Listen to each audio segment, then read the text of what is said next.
But those are editorial cartoons that you can see. We have our guests this morning. I just want to rot them in because of interest of time as well this morning. Allow me to introduce to you this morning Honorable Dr. Otene Amolo, who is a Member of Parliament from Rarieda. Also earlier we introduced to you Dr. Eseles, who is a Member of Parliament from Tongaren. Also we have with us Jacob Midio, who is a former Member of Parliament from Game. And also we have Kimani Matangi with us this morning, who is a Senator from Kiambu. Good morning, gentlemen. Good morning. Fantastic. Also, looking at this editorial cartoon, let's just begin with you, Dr. Eseli. This is what is on in the Daily Nation today as far as Jubilee is concerned. If you may just pick up that particular editorial cartoon and they can comment on it. As far as the politics of the day are concerned, looking at that editorial cartoon, what will be your comments? There you have it on the screen. I think that cartoon really depicts what's going on now, because while the president is after his legacy issues, the DP is looking at 2022. So those two definitely cannot be the same, because the sitting president is not running again. Yes. So his focus is more on what he'll be remembered for, while the DP wants to make sure that he'll get the same chance to be remembered. So they have actually gone different ways, and it hasn't been helped much by the various differing views on the handshake, which I would say that the president has not been very vocal on, while the deputy has been showing signs that he might not particularly be very aware of what the handshake really entails. I think that's what the cartoonist is trying to depict, and I think cartoonists have a better way of saying it all without many words. Okay. Okay, let's hear from Otene Amolo, on the cartoon. Well, thanks, Dibal. Good morning, Kenya. I think the cartoon summarizes it all. For the longest time, we've known that the deputy president was uncomfortable with the handshake, but it had not always come to the fore. When I read page 6 of today's Nation, yes, when the deputy president refers to the handshake and says that if their goal is to unite Kenyans, why are they bitter when I unite with coastal leaders? Referring to his own boss as they, I think it speaks volume. It demonstrates that as we speak now, the deputy president has chosen to come out of the fore. Secondly, when therefore he starts by saying that and accuses Raila of trying to drive him away from Jubilee, I think it means he's realized and he knows that it's become so hot in there that he can't stay. I think it is clear to me that Deputy President Ruto has now chosen a confrontational path, and he's basically removed the gloves. And I think it's only a matter of time before it comes to a head. All right. Let's hear from Jacob Midio, that particular editorial cartoon. Good morning, Dibal. Morning, I kind of seem to think that the DP is biting more than he can chew. He understands the handshake, except the handshake is against him. The handshake is to fight corruption. The handshake is to reorganize the country. And I think it's a good thing. I think we need peace. And what I find ironical is the mere fact that during the last referendum campaign, the DP told us how the Katiba was bad. The draft was very bad according to him. Now we are saying Raila and Kibaki told Kenyans that 20% was bad. We want to fix it. Why would he be against that? Why would Kenyans admire the so many political offices that we have? Why would Kenyans admire a Katiba that we can't afford? I said here last week, Dibal, that I looked at the Ruto campaign and the NASA campaign. Yes. None of them talked about the economy. And I think they need help. Let me just thank the President and the former Prime Minister for seeing that we don't want to go down the path of killing each other every 5 years. I think it's a good time to try to sort ourselves out. As to whether Uncle Bill will be can win or will be advantaged by just making noise, I think he's very wrong. I can tell you what I said here before. The big families, if they want change, they will get it with or without Ruto's support. I don't think he can resist. All right. Let's hear from Kimani Matangi. Good morning. Morning, Dubala, and let me say good morning to our viewers. Now, commenting on that cartoon, in my view, I think really it depends on where one stands in the current political talk as it is, because Dubal, I believe that most of it is really perception from whatever political position one has. If you listen, and I listened to the Deputy President when he was speaking in the coast, what he said, he did not say he's against the handshake. He said that it should not be used for other reasons. And most of us, and I want to declare that I'm one of those who support the handshake for its intent and reasons why it was done by His Excellency the President, was to unite the country. Yes, that remains so, and I believe the only time the handshake would become unpopular is if anyone tried to take advantage of the handshake, and then that's why. Personally, from my own point of view, I have been very steadfast in supporting the handshake for as long as we said that it is intended to build bridges and, on the other hand, unite Kenyans, be the symbol that we should now start working together and forget the earlier political posturing, confrontation. Yes. And people can embrace each other and forget the past and know that, people can make peace despite having disagreed before. So for that intent and purpose, there is nothing wrong in it. And I believe, even when I had the Deputy President, that's what he said. And so that's why I think that from where one stands, that's how you'd make the decision whether this one is going this way or the other one is going the other way. In my view, and as a Jubilee, can I call myself insider? At the risk of telling us more. Jubilee insider will tell us more this morning. I read, something of a new definition for the insider, which I will not discuss right now. It's too lengthy. But I want to say that I believe we are still one, and we have the same vision, same focus, ensure that we live towards and ensure that Kenyans get what we promised. Right. Bone Halwale, that particular editorial cartoon, if you may just look at it and tell us what do you actually decipher from it? I think the cartoon... You need some water? No, I'm good. Okay. The cartoon is saying things as they should be, because it is not the business of the president to run to the path of the election of 2022. His business is to run towards the path of leaving a good legacy. On the other hand, Uhuru's legacy is not the deputy president's legacy. So while Uhuru is pursuing his legacy, all the deputy president needs to do is not to contradict him, but he should pursue his agenda of attempting to win the election in Kenya. Because my colleagues have commented on it, the issue of the referendum and the constitution is very close to this cartoon. But the point is, no constitution in the world is perfect. And that's why,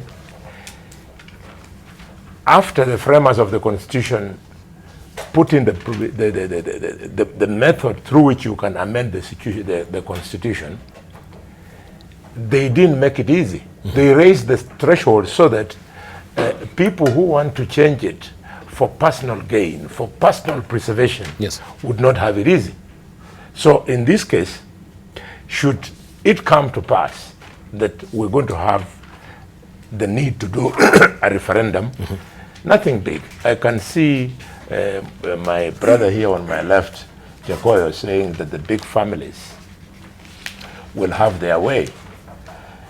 Well, he's saying like that because he's one of the people in the school of thought of the need for self-preservation. He wants those families to preserve themselves, and also some of those families, especially his family, has missed out, and that's why it has sneaked into government through the window.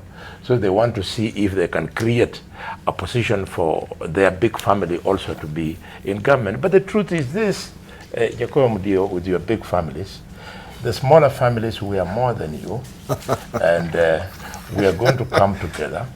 We are going to defeat that misguided attitude that Kenya belongs to the big families. There are 3, and the rest of the families are over 50 million. Actually, there are 4, and I'm not one of them. You come from the Jaramogi family. No. You know, be fair to me, Bonnie. You know, besmirch my reputation. Now, you know, it is true I am related, but I also have a political opinion. I supported the Katiba on the condition that we would change the BAD 20%. I also do believe that Bonnie, being in that camp which was making noise in Mombasa, he would take this opportunity to try to further that argument. I can tell you, as Kenyans, the general opinion, which most of us agree, the counties are too many, MPs are too many, MCAs are too many, the government is not structured properly. I don't know how that comes to... Right. Was it so hot that you allowed Jacoyo to take my He my called mic? my name. Yeah, to take my mic. But having said that, I have said that there is nothing wrong with amending the Constitution. Thank you. No Constitution is perfect. What I'm saying is, whereas wananchi would like a Constitution amendment question yenye itasema itapunguza mziko, the big families are attempting to use that excuse to create even more positions for themselves. Prime Minister, Deputy Prime Minister. Thank you. We shall look to that. And so on. We shall look that into will that. be defeated by wananchi. Thank you very much. But of course, let's also look at what Ruto said at the course so far that has really sparked this particular row between Raila Odinga and also the Deputy President William Ruto. Let's just take a listen. Hamuwezi kunifukuza ODM ati mkanifuata ati mnanifukuza Jubilee. Haiwezekani. So if you think you are going to use the handshake to export conmanship into our party, we are telling you that's not going to happen. Fanyeni kazi ingine ya maana. Kama ulidanganyana sijui siku za KANU, ukadanganyana sijui siku za code, ukadanganyana sijui wakati wa NASA, hapa Jubilee hakuna nafasi ya kudanganyana, my friend. And also, if you pick up the copy of the Star this morning, is headlining this particular story. It's a probing question. Is Ruto plotting to abandon Jubilee? We have an insider here called Kimani Matangi will tell us that much later. He has just declared, so he might be having more information. But just Otena Molo, listening to that particular bite coming from William Ruto, it seems he's taking special umbrage with what is happening as far as the handshake is concerned, and he's registered his, frustration that yes, there is sort of conmanship that is happening with this particular handshake, especially from Raila Odinga. He's your party leader. Is he a con man? Well, first of all, I will stick to your answer, unlike my brother, Dr. Halwale, where you showed a cartoon of 2 people and he saw a referendum. I will wait for the referendum question to come and I will tackle it. So, of course, if you asked any Kenyan, being a con man, in legal parlance, is a word for a thief and a person who profiteers unfairly. And if therefore between William Ruto and Raila Odinga you asked who the con man is, I think the Kenyans will give you the answer. I know that Raila Odinga is not a con man. I will not go further than that. But seeing what William Ruto said in the coast, 3 things that he said, all of which are untrue. One, he said that he was sent away from ODM. I think you know the fact that William Ruto left ODM. Whether he left rightly or wrongly is a different matter, but he was not sent away from ODM. He chose to leave. 2, he also said that he was sent to the court. By this, I believe he means the Hague, by the same team, meaning Raila. Again, you know that is not true. But you do know that he capitalized, and Jubilee capitalized on that quite a bit. And actually, a lot of Kenyans were misled to believe that it was true, but it was never true. And thirdly, that the same team is now pushing him away from Jubilee. Now, I think we agreed that Senator Matangi will brief us on this. But if Raila, being in ODM and NASA, can have the power to also push a deputy president from the party that brought him to power, then Raila must be very powerful and deserves to lead the country then. That is all I can say on those comments. Dr. Eseli. I think the issue here, we are dealing with 2 people who have a lot of similarities and a lot of differences. The similarities are this. The 2 of them are always stirring the political waters. Always. You never get any time that there is a rest, because you always find Right Honorable Raila always tinkering with the political space and changing it and doing things. And William Ruto is almost similar. He's always tinkering with the political space. So definitely in our situation in Kenya, those being the only 2 who keep on tinkering with the political space, they are bound to clash at some point. And I think that's what's happening now. As far as issues of the referendum are concerned, when we passed the new constitution, we were all agreed that 20% was not good, needed to be looked at. So I think what we need is a national dialogue first, to really tease out these issues that we think are not good. I don't believe for one that the number of people in the governance structure, therefore the wage bill, is the real problem.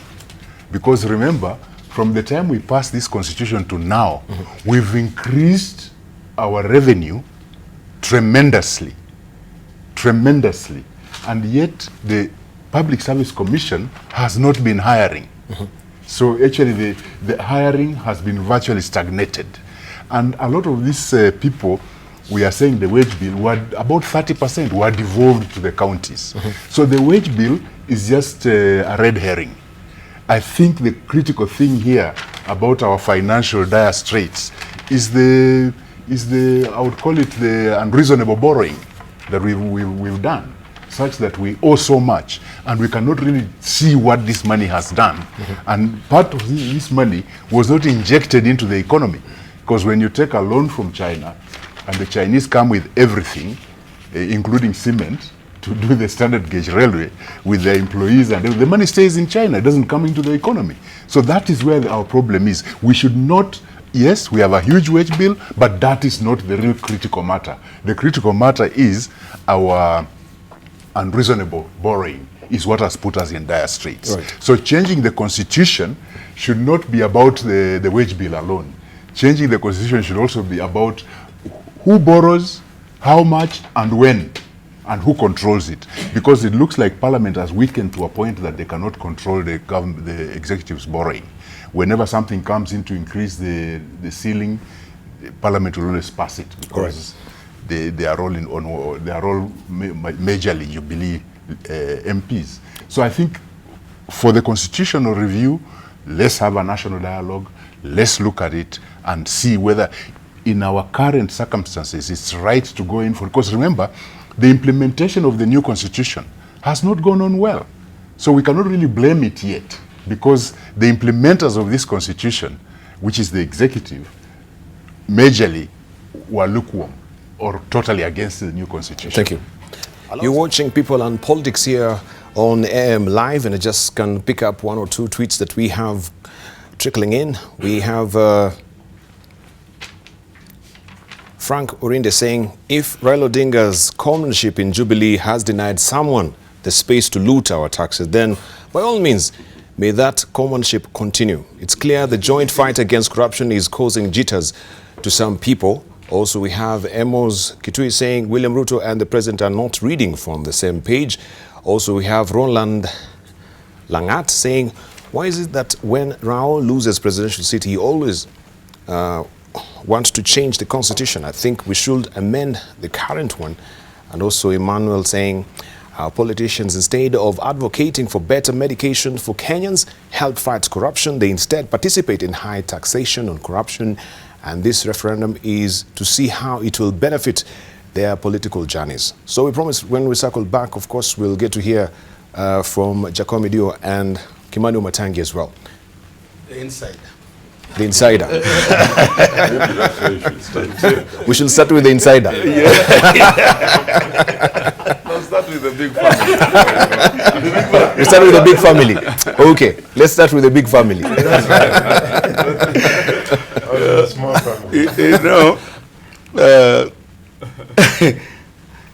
When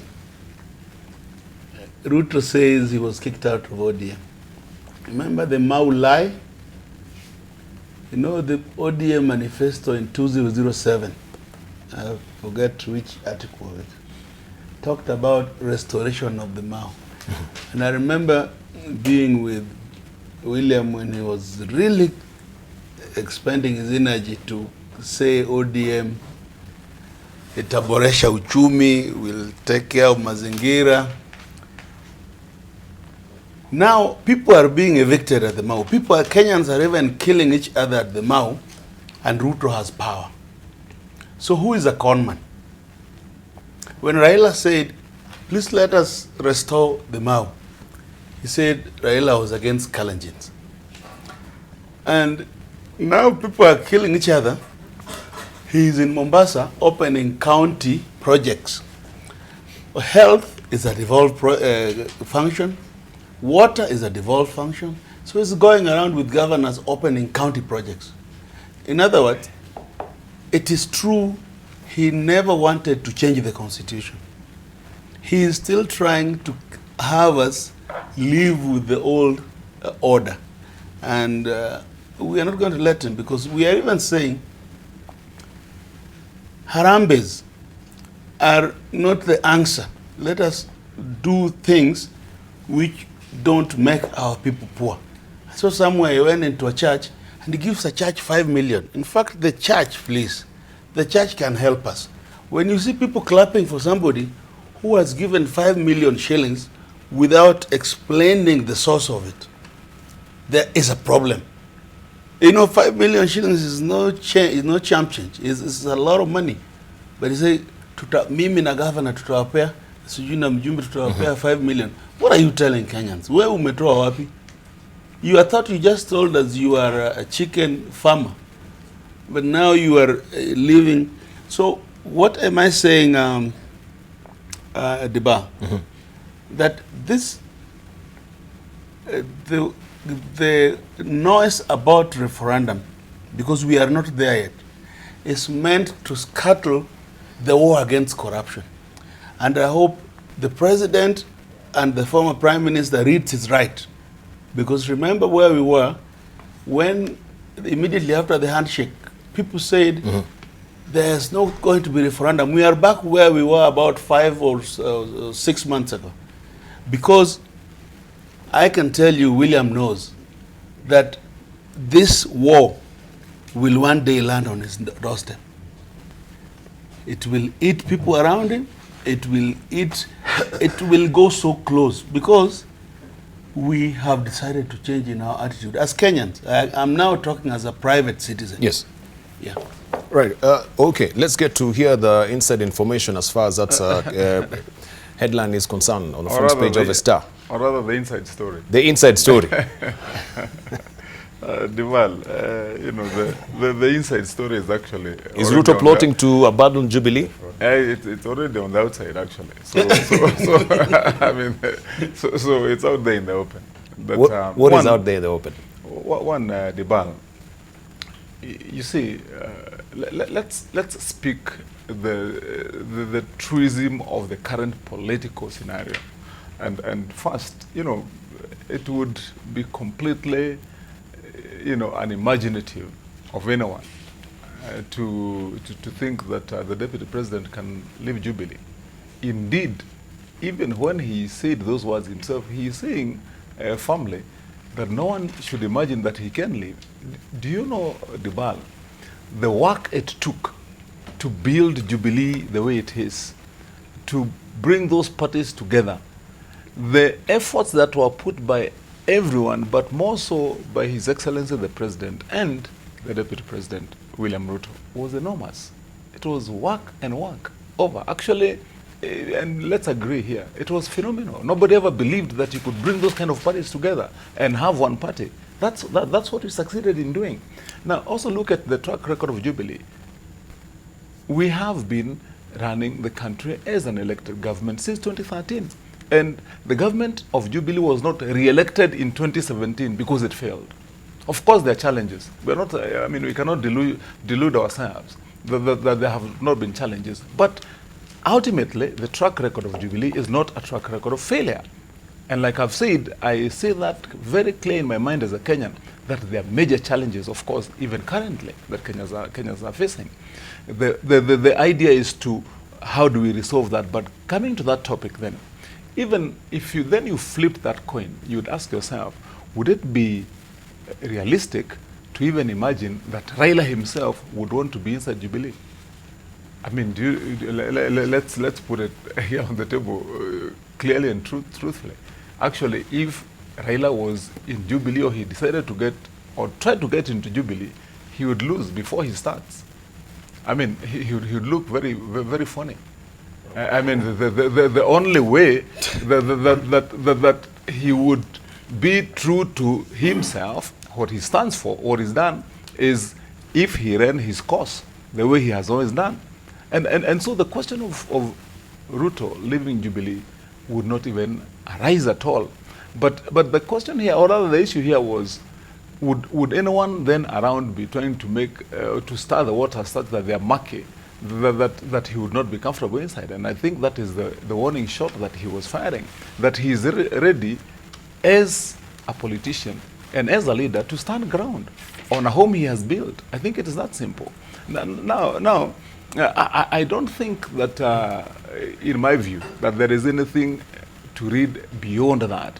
And for, you know, looking forward, I would be saying, in my view, that the best way forward for us as Jubilee is to manage the situation the way it is. And the least would do, or what would be least expected, especially for myself, I would be saying this, is to look at the situation that we're in as a country. Look at the complaints, the challenges that Kenyans have brought forward and say, we want this addressed, and then we join in the wailing. What would require to do is offer solutions out of where we are. I mean, you know, we have no other country other than this country as Kenyans, and we have nowhere where we are going. We must realize that and understand that, either in government or out of government. So the way forward is to ask ourselves, because Kenyans are expectant that there will be solutions from the challenges that we have right now. So what solutions do we offer?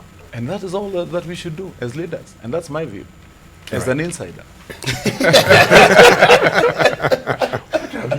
Okay, let's come back to Dr. Eseli. Right now, of course, the question that if everyone is talking about referendum is a question about restructuring the government. And we can begin from the wage bill, and of course we promised last week our viewers that we'll continue the conversation on the parastatal reforms. That will actually be also, you know, and the big theme of the restructuring of the government, the question of a handshake, the question also of what is happening with the referendum question. But let's just look at the wage bill so far. When we know that 50% of the GDP is actually going to paying the wage bill, and the taxes, which now also the VAT that has really come on board with the 8% as well. Where are we headed as a country? First of all, should we critically look at the structure of government, on the way the functionaries and machinery of government right now, where there is duplication, maybe it's a high time that someone comes or someone come to the fore and critically question some of the positions that we do have in government. I think starting with maybe the state corporations. Let's just hear from you that you can lay the groundwork and then we can discuss. I think we need to be very careful here. When we are looking at the wage bill or the implication of roles that we look at, that we are talking about, and then relate it to changing the constitution. Can I just jump over you and I saw to your mic at least? Maybe the monkeys also, they don't want to hear.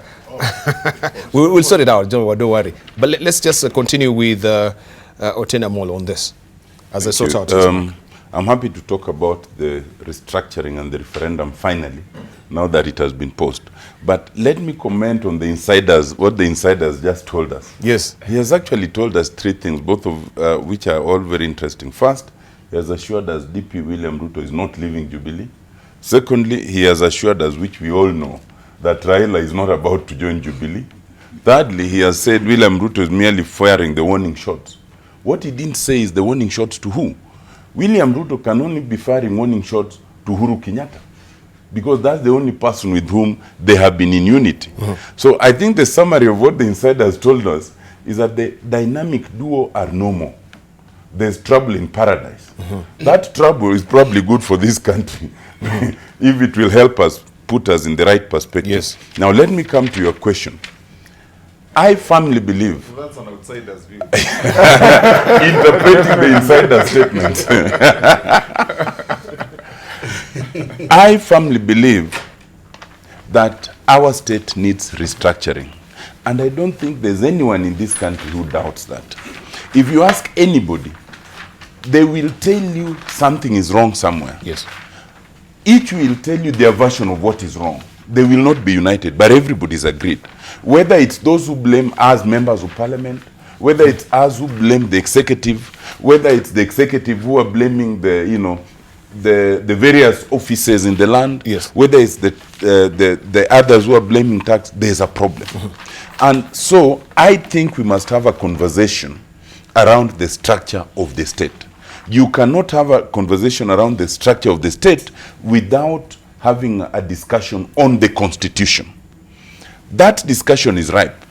Every serious country anywhere in the world, after passing such a transformational constitution, yes, a radical change as we did 10 years ago, 8 years ago, every 10 or so years must have a conversation around, did we get it right? Did we get it wrong? If we got it right, what do we strengthen? If we got it wrong, what do we change?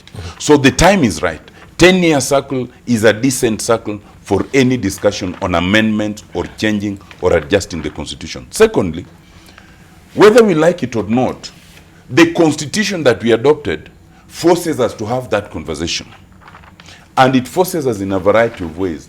The clearest is in Article 89 of the Constitution, read together with Article 188. Article 89 of the Constitution requires the IEBC between minimum 8 years and maximum 12 years to relook at the boundaries of constituencies, including numbers, including size, including name. So whether we like it or not, before the 2022 elections, the IEBC will have to have looked at that very fundamental question. Should we retain the number of constituencies at 290? Should we reduce them? Should we increase them? Should we rename them? Should we do whatever else? There's nothing more fundamental in this country than the question of restructuring of constituencies and counties. When that question comes, then we will have to ask a very fundamental question. While I agree with Dr. Seli Simiu that there are many people who have been scapegoating, blaming the number of constituencies, the number of counties, the number of new offices in the new constitution as the reason why we are in this problem. That is not true. However, we will still have to ask, do we need the 290 constituencies? And even if we do, are they rationally redistributed? You must remember that when we started writing the constitution, there were only 210 constituencies. Most Kenyans actually wanted a reduction in the numbers, and that is the truth. But we could not reduce it because the same Kenyans who wanted a reduction, if you ask them, would you vote for this constitution if your own constituency was taken away? The answer was overwhelmingly no. So we therefore shied away and said, let's retain it at 220. Then at a future date, it could be properly examined and possibly reduced. But members of parliament instead increased it by 80. And that was not the view of the people. That was the view of what the members of parliament then called a deal breaker. Do we need to live with that deal breaker of some random increment of 80? We must examine a very fundamental question. If we are in support, and I think most of us support the idea of the handshake, some support it for different reasons. Some support it because it brought some instant, calmness without addressing the fundamental issues, and that is good for them. Some support it because they see a future of a nation together, like me. But if we support it, the handshake itself, if you look at its terms of reference, if that team works on those terms of reference, it will have to involve some changes. Some will be statutory, some will necessarily be constitutional. So as you cannot support the handshake and offset declare that you do not support a conversation around any possible amendment, because then it means that you support the handshake as a salutary gesture, that you are not prepared to deal with the fundamental issues that that team may have to bring to the fore. There's a very fundamental question of the system of government, and this debate never goes away. We are right now in a presidential system where we believe we had reduced the imperial presidency to a threadbare structure where the president will not make those roadside declarations, where the president will be the symbol of national unity. The truth of the matter is that has not been the case.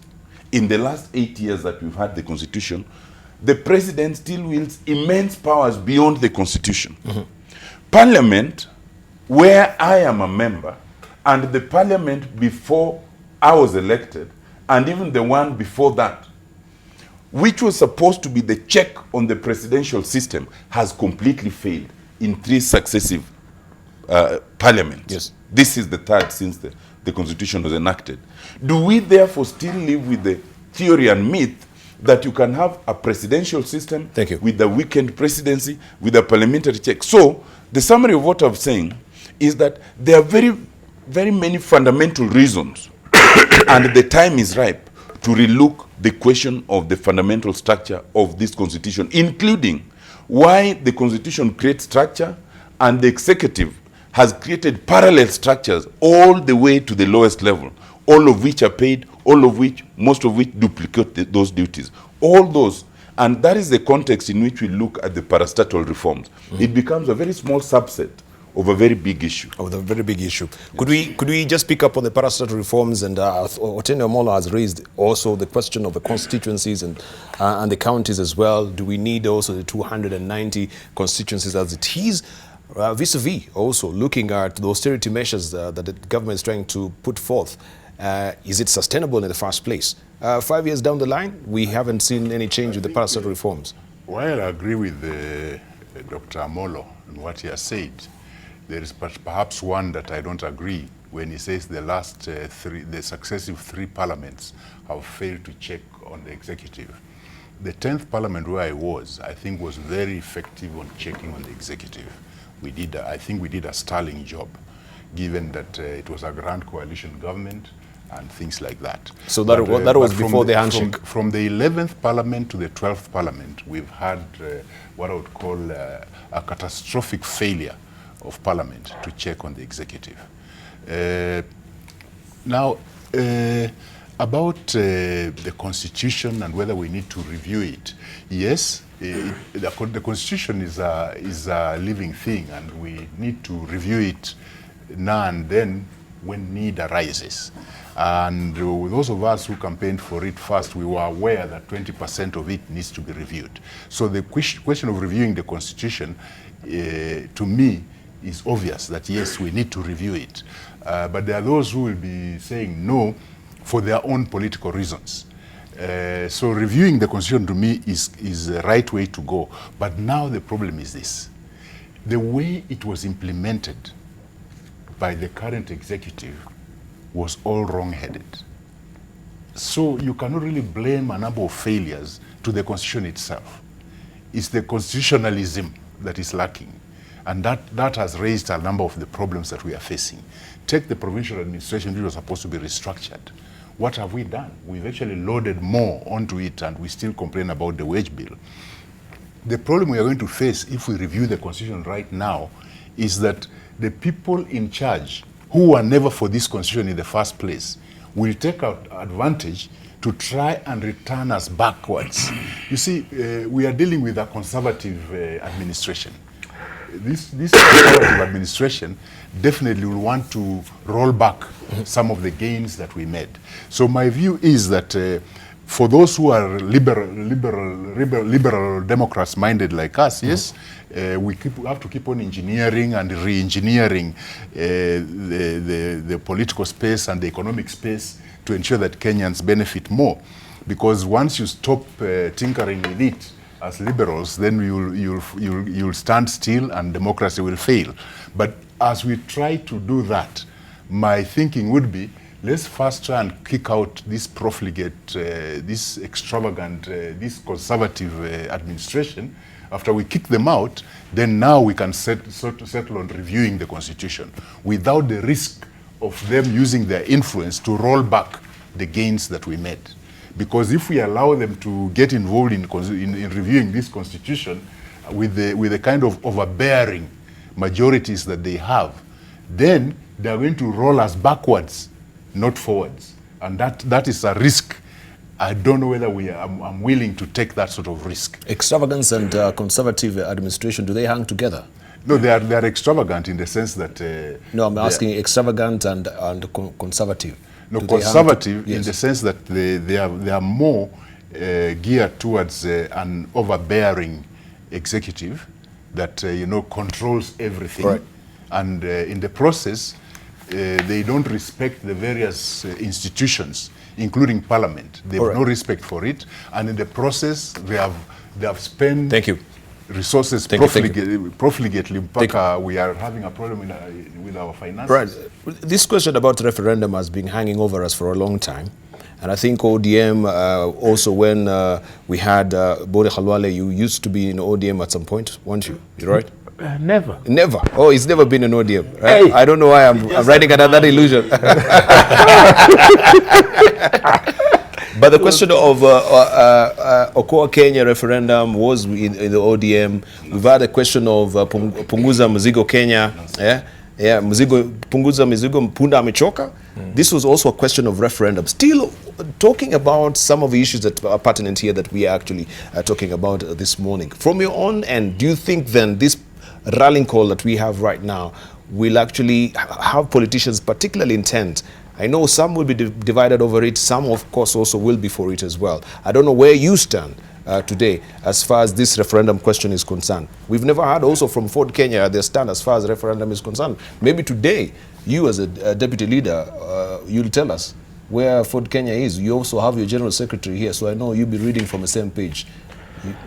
What amazed me over the weekend is that at a function attended by Amolo and Orengo, they told Kenyans that because we passed this constitution knowing that there is 20% which was to be fixed later, we should now do it, and in the process of doing it, we should introduce parliamentary system of government. I had it. What Kenyans must know is that the moment you touch the system of government, that is far beyond 20%. Because the system of government is at the heart of government. We are today parliamentary. We are today presidential. If we choose to go parliamentary, it means we will be amending our constitution by over 20%.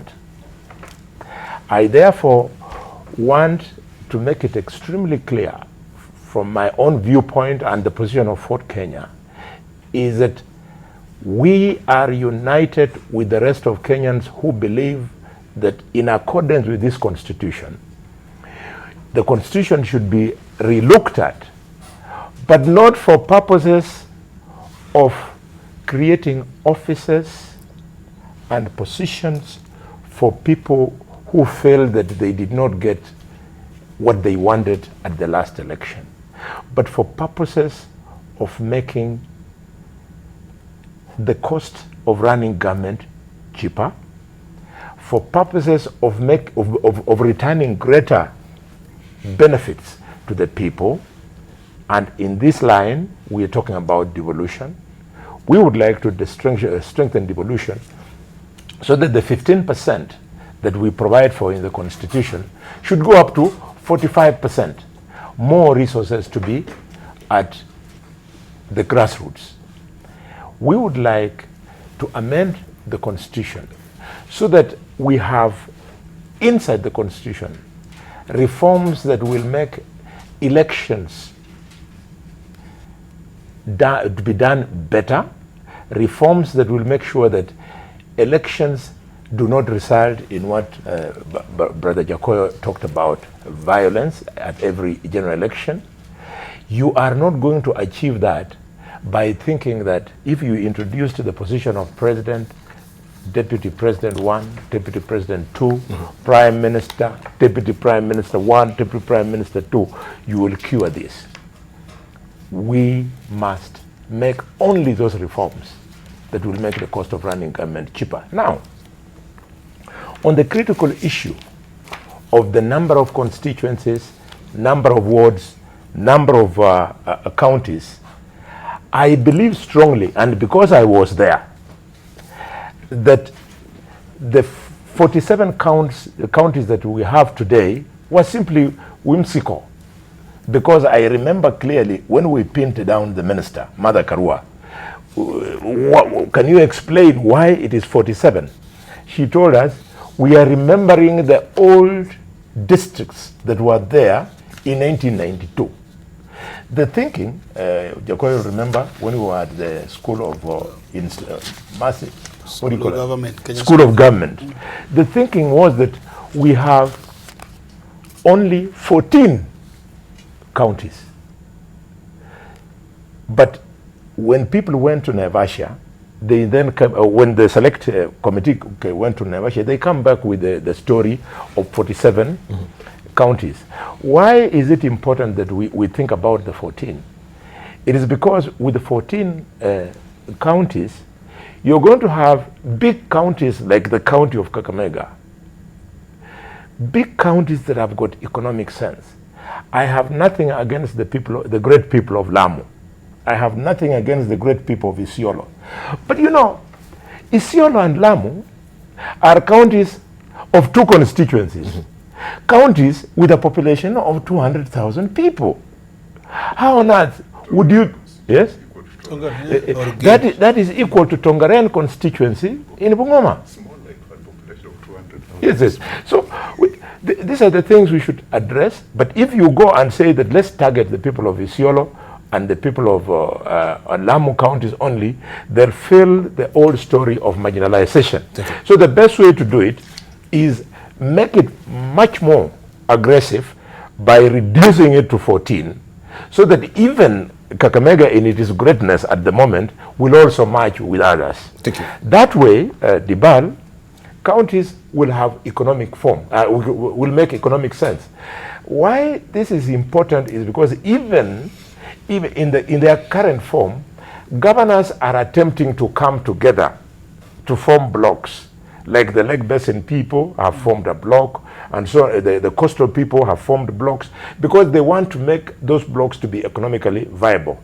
They are begging for bringing counties together. Let us reduce counties, let us reduce constituencies, let us reduce wards, let us remove nominated MPs. Yes, nominated MPs. We remove women MPs. I'm sorry, my dear women, I'm saying these things, but I believe in them. We remove them. They add no value. What do you mean women MPs? Isn't the women reps? Or the women county MPs, the county MPs, they are called special MPs that represent counties. We remove them and have a better way of supporting our women so that they can win elections. All right. Yeah. Do you hold with this view, Jacob? Well, largely, yes? largely. But I want to convince my friend Bonnie that it was never, the 20% was never quantified. And it was at the heart of the matter. In fact, I remember when Katiba came from Naivasha, I was the first one to oppose it. But I was sat down and I was told, let us at least get the Bill of Rights, which now is largely applauded as one of the best in the world, our Bill of Rights. In fact, it has even rights to food inside it. But just like Dr. Eseli says, that there is no political goodwill to implement this Katiba to the letter. Remember, the deputy president was the one leading the no campaign.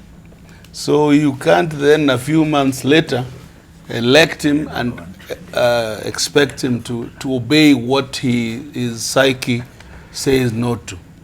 So, Dibal, let me convince Bonnie that we need to have that debate. But the reason why people call for parliamentary system of government, and I want him to hear me out. You know, it is now very easy to keep looking at Raila. In fact, when we were at Bomas, when we were at Naivasha, it got to a point when a decision had to be made, whether presidential or parliamentary. We accepted the presidential system because we knew the other side, the party before Jubilee, PNU, would refuse the rest of the constitution. So we said, let's deal with this issue going forward. That's how we arrived at this talk of 20%. But let me tell you, Bonnie, we have to deal with this issue of two-thirds principle. The best way to do it is to go on party list. We have to change the way we arrive at our leaders. We have to. What is obtaining today is not working. Going to the constituents and lining people and giving them money so that they can vote for you just gives us bad leaders, because once you buy your way into politics with stolen money, when you come here, you answer to nobody. You're just a bad leader, and you're done with your constituents. That is a problem that we must use the handshake opportunity to resolve. And I want to tell you that if you had a prime minister and a couple of deputies, minorities have a chance. The Rendiles may once be a deputy something, or they can be the party, the leader of their party. So when they come to leadership, they don't have to go and beg Luos and Kikuyus and Luyas to vote for them. They have already voted in the boardroom, the way they have just done in South Africa. The current president of South Africa, and even the previous one, they were all chosen from a boardroom. And South Africa, you can't compare with Kenya. It's a second world country. So this thing of looking at everything that Raila is saying or guiding this country towards as to advantage Raila. I don't think Raila needs to be anything. Raila has overachieved. But I know most of these people who are the next lot of leaders, thank you. I know that they think like Kanu. They are all Moi's children. They will not guide us to proper change that can lead us somewhere. But lastly, on the issue of parastatals, why we need a constitutional reform. Take, for example, Land Commission. Land Commission Ministry of Lands should never have existed. Immediately you occasioned Land Commission, because the duplication of duties is so big. In fact, that's what Zuri was chest thumping, because he is made now to work with politicians as opposed to being an independent chairman of Lands Commission. The duplications are simply too heavy for us to bear as a country. All right. Let's say from Kimani Matangi, but we need to also, the duplication within Parastatal, we need to look at them briefly before we head over now to other concerns as far as the wage bill or restructuring the government is concerned. Kimani Matangi. Is Dibala, just to weigh in a little on some of the issues that have been spoken to by my friends here. Dibala, first, it's my conviction that yes, at this time, although people should debate about political reforms, about changing of constitutions, amending of laws, I believe it's healthy for a country. But in my view, first and foremost, being at this time in the year 2018, having just done an election last year, I believe that that the discussion can only be just as good for discussion. I mean, but taking it to heart that we should drive the country right now into a serious discussion and progression towards having a referendum now, I believe it is wrong. Because, Dibal, we also must admit and agree to a few things. One, can we have some structural set way of doing things such that we would be saying that yes, we go and discuss and have our constitution, go to our election, but then we have a roadmap that says after we have had our elections, then we can give the country time, either build the country, develop the country, and then structurally within another period of time, as we of course have debate and crystallize on issues that we need to look at, then we can say within this time we can still discuss and talk about constitutional reform. And this is why I'm saying this. If you look at really Dibal, honestly speaking, as a politician, it is very rare, very, very rare. Even the times other than the constitution when we have tried to amend other laws, that you have found that the intention is realized if it is not within the motivation of who was trying to amend that law. And for example, look at the constitution itself. When we bequeathed upon ourselves that constitution in 2010, are people satisfied? The answer is no. Why aren't they satisfied fully? It's because the intentions then of the people who sat behind this, and that is why you had Otiende Amolo speaking about it, that even after experts sit, and you remember we had that COE, they collect views, members of the public come and say this, then at the end of the day, when the law goes into parliament, there are changes which are not what the people wanted. Reason? Because those that are driving that cause to change have got their own intention. And I will say this about this discussion we're having right now. Actually, it will all boil down to what is the motivation, what is the end game, who stands to gain what at the end of it. Because you see, let's ask ourselves two very quick questions. First, for example, if you are to look at what gains are we looking at? Start with what Jacoyo and Halwale were saying about either collapse some of those counties, reduce some of the boundaries. Ask ourselves, we had provinces before we had counties. There were fewer provinces than counties. But so what did we gain? Why did we then in the first place subdivide them and collapse them and rename them counties if they were so good? But you find that the discussion now again to having counties, but in the format of what we had as provinces before, yes, is now argued to be a better option. It's not necessarily motivated or driven by the good for the people.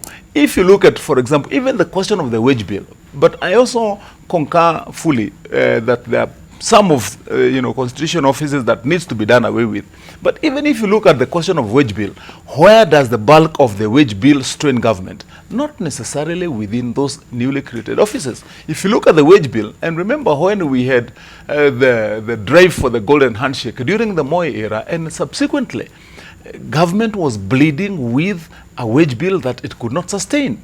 And that question even today has never been settled. So even after this is done, you see, without the correct motivation, that is to trim down the expenditures, you will still have this window dressing, which is not intended to really achieve the intended result. Lastly, Dibal, I believe there are some issues there that are correct that we need to address at the right time when we have to talk about a constitutional change via a referendum. You know, issues like, for example, putting correctly in law on matters like the 2/3 gender rule.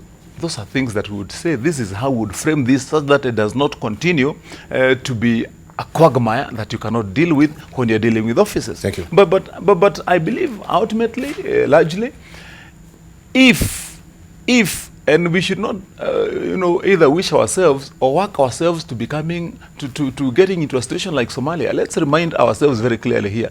Do you know, Dimal, Somalia did not collapse to what it is today because they had no leaders. Not because they had no laws, but because there was competition that was unchecked, that everybody believed that every day you can change a new law and have a new leader and everybody has got a right to be accommodated somewhere.